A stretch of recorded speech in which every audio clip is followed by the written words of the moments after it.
Welcome, Caleb's Basketball Pod. On this episode, we have a lot to talk about, especially in the conference finals. We have a Indiana 2-1 lead over the New York Knicks. And we have a Oklahoma City Thunder 3-1 lead over the Minnesota Timberwolves.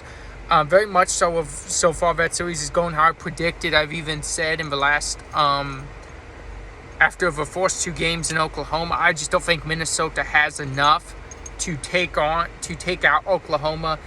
That team, like I said, I believe they're the best team left in the league right now, currently, the last four teams. If they play like it, I don't believe there's any team that can necessarily beat them. If the moment gets to them in the finals, possibly, because it looks like they're well on their way. The series ain't over yet, but it looks like they're well on their way. Then maybe New York or Indiana have a shot. But right now, it's just looking like it's all OKC. And it's going to be tough for another team to beat them. They're playing together. They're playing as a unit. It does have to be Shai's best games. But he's having some really good games last night. Game 4 against the Minnesota Timberwolves, he did have one of his better games. Jalen Williams showing up. I said he needs to be the number 2. I believe he's more consistent than Chet. He's been, in my opinion, throughout the playoffs for the most part. And he showed up last night. When those two are showing up and your role players are doing their part, it's hard to find a team as good and as talented as the Oklahoma City Thunder. But with that said, it's going to be interesting to see how the moment goes. It does look like they're about way dispatch of the Minnesota Timberwolves. It's 3-1. We've seen stranger things happening. We've seen comebacks. We've seen an Oklahoma City Thunder team have a 3-1 lead over the Golden State Warriors.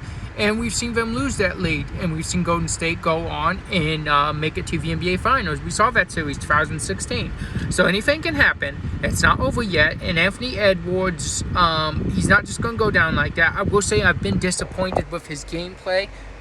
It's not impressive. I said at the start of the season I was starting to come around by saying Anthony Edwards is there and he's becoming that superstar, but maybe he's not. Maybe he's still that problem I said at the start of the season. Maybe he's still just not there yet. Maybe he's still inconsistent. And in the biggest moments, your team's about to go down 3-1. They needed you and Julius Randle, and neither one of you guys showed up. Nickeil Walker-Alexander, props to him. This man came in off the bench, scored more points than minutes that he played. And he was doing everything he possibly could to try and help the Minnesota Timberwolves come back and win that game. Against his cousin, too, the MVP SGA. Props to that man. Michael Conley had a pretty decent game. He did what you expect of him.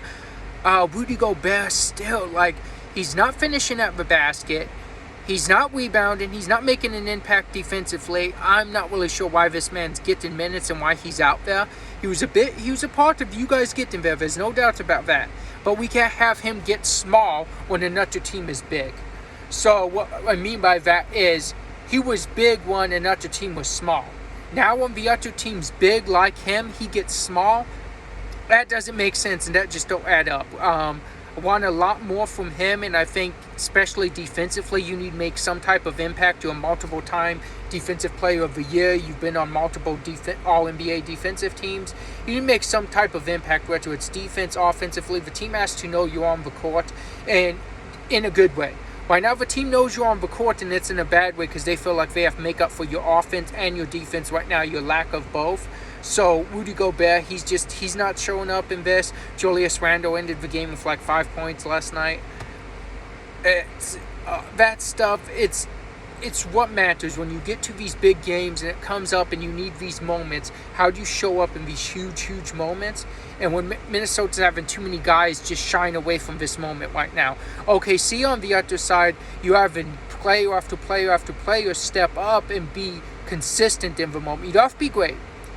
I just need to know what I'm getting from you in the moment, and I need to keep getting that. We're seeing that with Oklahoma right now. We're not seeing it with Minnesota. I think that's been the difference because, as I mentioned, Shai he's been up and down in this series, but even when he's down, other guys are up. And that's what ultimately is winning Oklahoma City this series, is there's enough talent and enough players that they're up when Shai's down. And that's what you need. And some of these games in the playoffs, they talk about it all the time. Some of it is role players. And what do you get from your role players? And Right now, we're getting more from the role players than we are the actual stars in some points, and it's making a world of difference from Oklahoma. Minnesota, guys that you expect to show up are just not doing it. And Minnesota is a very good defensive team. We know that. Oklahoma is a very good defensive team. There was not a lot of defense played last night, 128, 126. But in games like that, in the games that there's not defensive played, if you're Minnesota, you have to find a way to play defense. You have to find a way to make that game, like, slow it down. If it's going up and down the court and it's fast-paced, it's always going to favor Oklahoma. That's their style. That's not your style of basketball. That is the Thunder style of basketball. So if it's playing basketball like that, you're not going to win that game. And if it's a sprint, you're not going to win that game. You need to slow it down. You need to get into your half-court offense. You need to get the ball out of Shea's hands. Last night, they could not do a good job of getting the ball out of Shea's hands. Shea was on. He was hitting. And he was beating you. And then other guys were stepping up. Jalen Williams, Chet Holmgren had some timely shots, some timely dunks, some timely triples. All in all, great game plan and execution from the Thunder. Talking about the series, I'm going to end on this. OKC's had the best defense all year.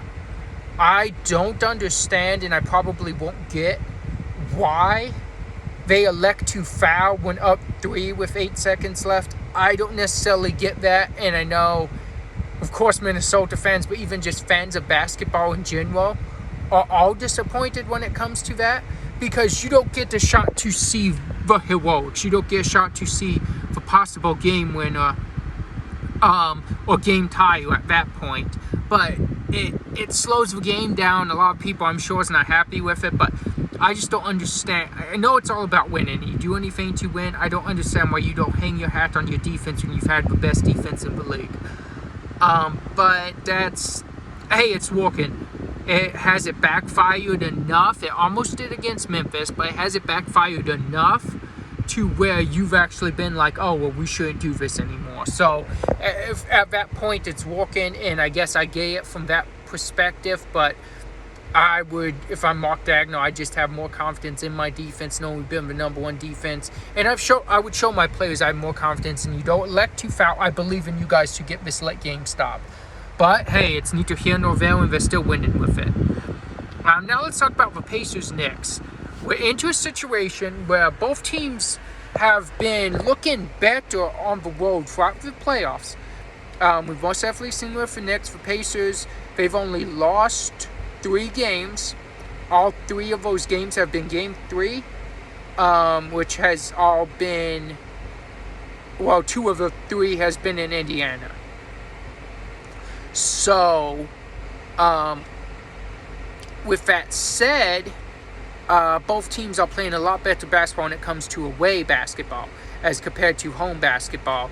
So I'm expecting the Knicks to come out tonight fire when you need this game. I don't think you need to play like you need this game. I think you execute the game plan that you have, and you do what you do. When you saw weakness in Indiana, and you saw New York come back from down 20, that may have opened the floodgates for New York. They may have seen what they can do to beat the Pacers, and they may just be able to use that recipe.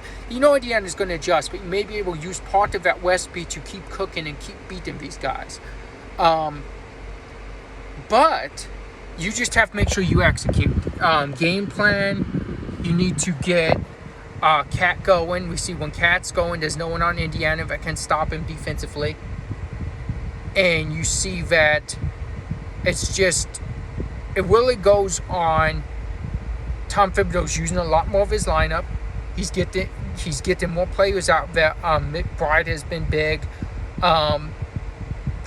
Being able to score when Jalen Brunson gets a break has been huge, because Pacers are picking up 94 feet. You need to get offense when Brunson's out. They've actually gone on 12-0-1s with Brunson off the floor. That's impressive.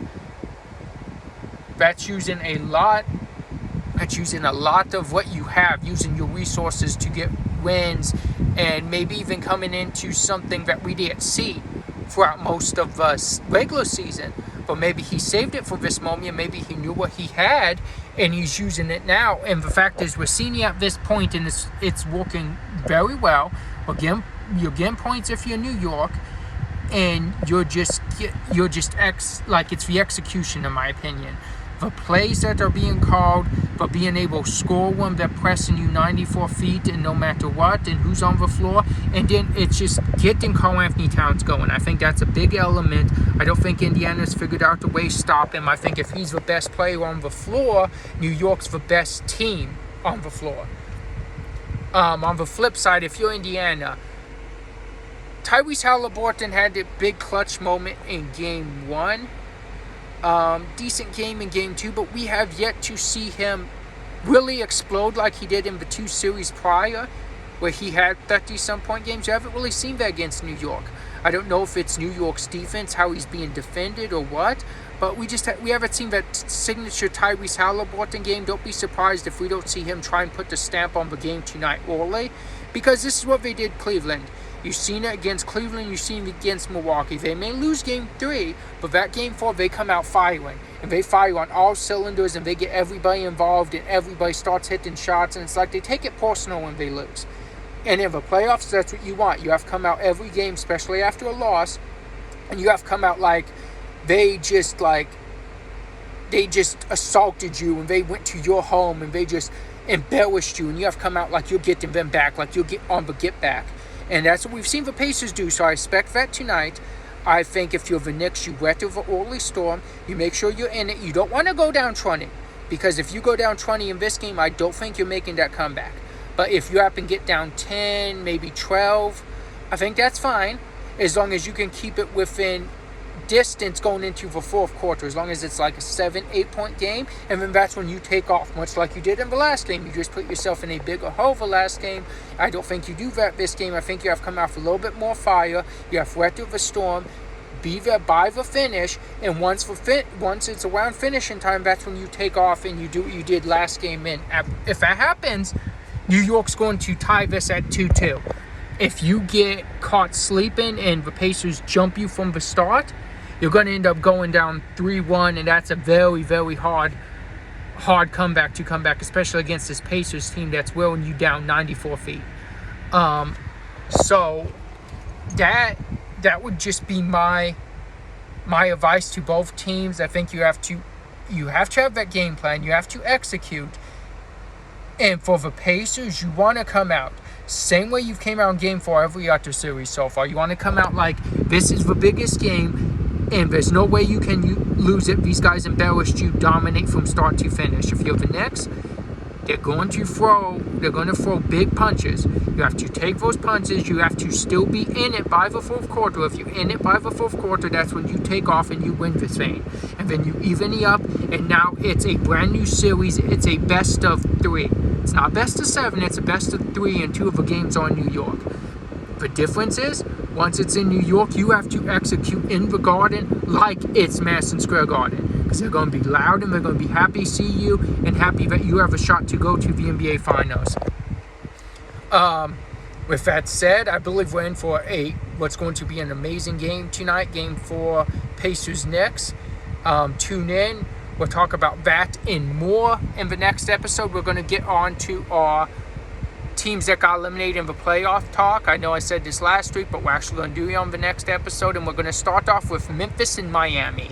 So the next episode, we'll recap the game or games that have happened, and then we're going to talk about Memphis and Miami's way too early off-season forecast. No one really gets into what they're going to do in the off-season till the playoffs are over, not just for you, but for everyone. But that's why it's for way too early, and it's just for fun. Just give a little prediction on what I think each team's looking for and what each team's going to try and find and get in free agency, possibly trades and draft even. So that's going to be a fun episode. I'll see you guys then.